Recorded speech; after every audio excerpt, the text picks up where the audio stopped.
Bonjour à tous et à tous. Allez, aujourd'hui on va présenter ce matériel. Donc on va parler de cette Gulf et on va parler de... Enfin, je vais vous tester la Gulf devant vous et on va parler de ce fil. Allez, c'est parti pour la bande-annonce et je vous reprends après pour tester le matériel.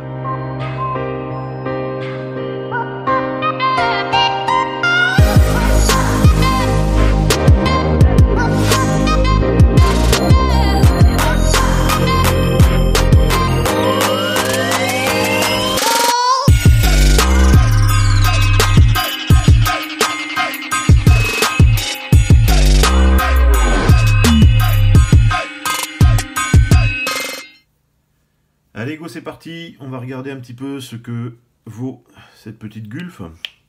Donc déjà, bon, bah, les conditionnements, on sait que c'est tous des bouchons en sécurité. Voilà, parce qu'il y a la norme européenne ici en haut, ce petit triangle. Après, niveau pipette, donc je vous le cache pas, je l'ai déjà ouvert, je m'en suis déjà servi. Donc niveau pipette, bon, bah, on connaît tous la Gulf, hein, impeccable. Ça se verse bien.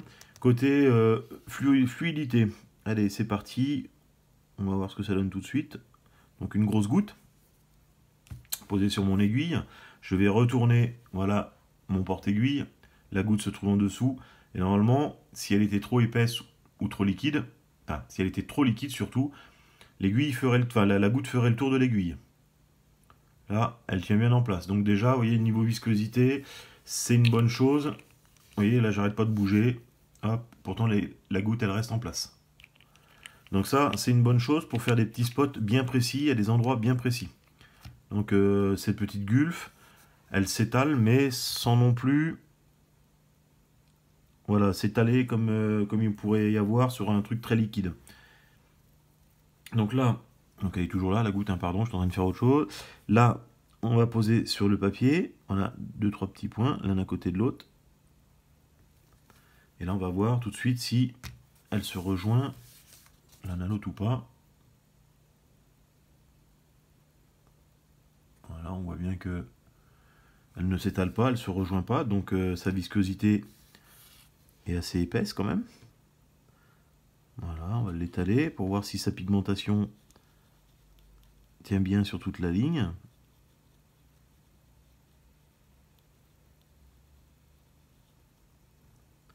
Donc ben, la pigmentation tient bien en place. Ok, elle s'étale pas trop mal.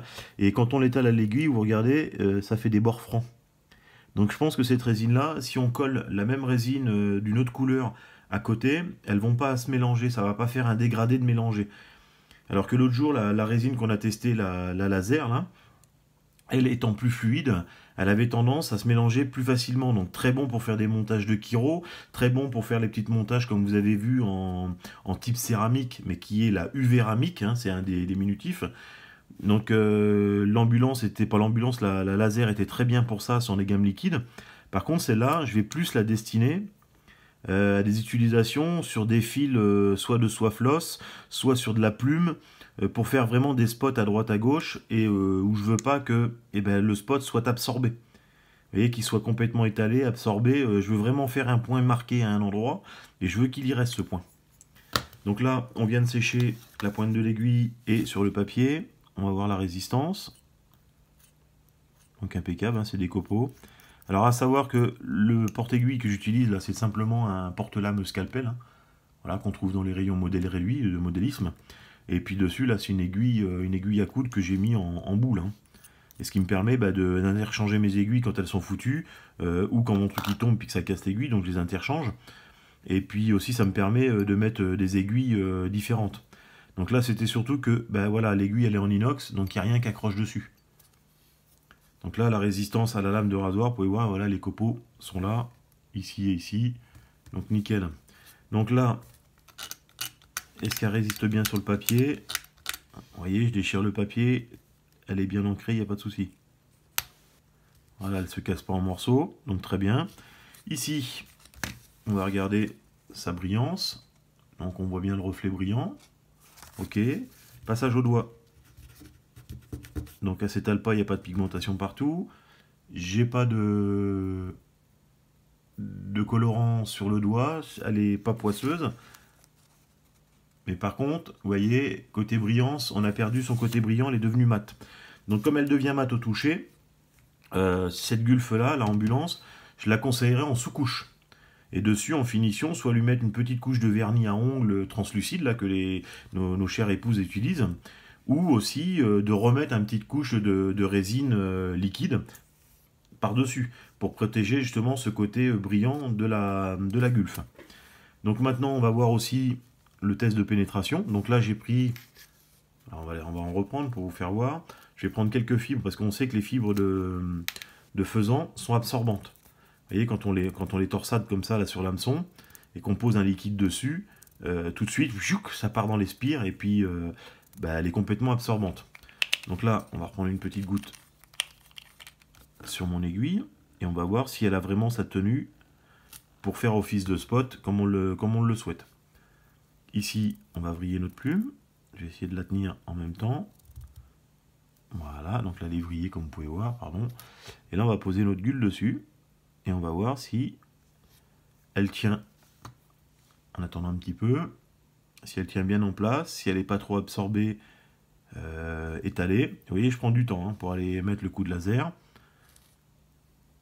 Donc ça veut dire que si on va un peu plus vite, on pourra rester un peu plus concentré sur le lieu où on veut que ça reste.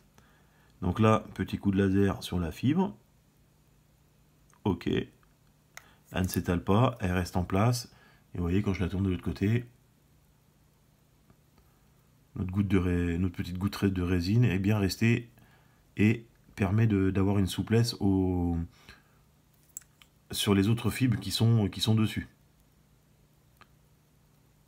Parce qu'il y a des fois avec de la colle, ça vient jusqu'ici, entre mes doigts là, et puis après ça devient dur. Et on a du mal à plier les fibres. Donc impeccable. Donc vous voyez, l'utilisation de cette Gulf là, eh ben, elle va être très très bonne sur les montages de streamers par exemple. Voilà, on a notre ami Geocoq qui se trouve sur Facebook, qui utilise ces types et cette gamme de résine pour eh ben justement étaler ça sur la pointe de ce streamer, sachant que les fibres qu'on utilise en streamer sont assez absorbantes. Et ben là, la Gulf elle reste en place. Donc résine complémentaire de ce que j'avais déjà, de ce que je vous ai présenté l'autre jour. Hein. Donc une très bonne résine complémentaire. Allez, maintenant, je vous ai dit qu'on parlerait du fil fluorocarbone. Donc nous voilà sur le Master Elite. Alors il y en a beaucoup qui ne connaissent pas cette gamme-là, c'est dommage. C'est une gamme que j'utilise maintenant depuis quelques temps. Il m'a été conseillé par monsieur Lelouvier Eric, qui est ex-champion du monde et qui tient le magasin Fusion Fly Fishing.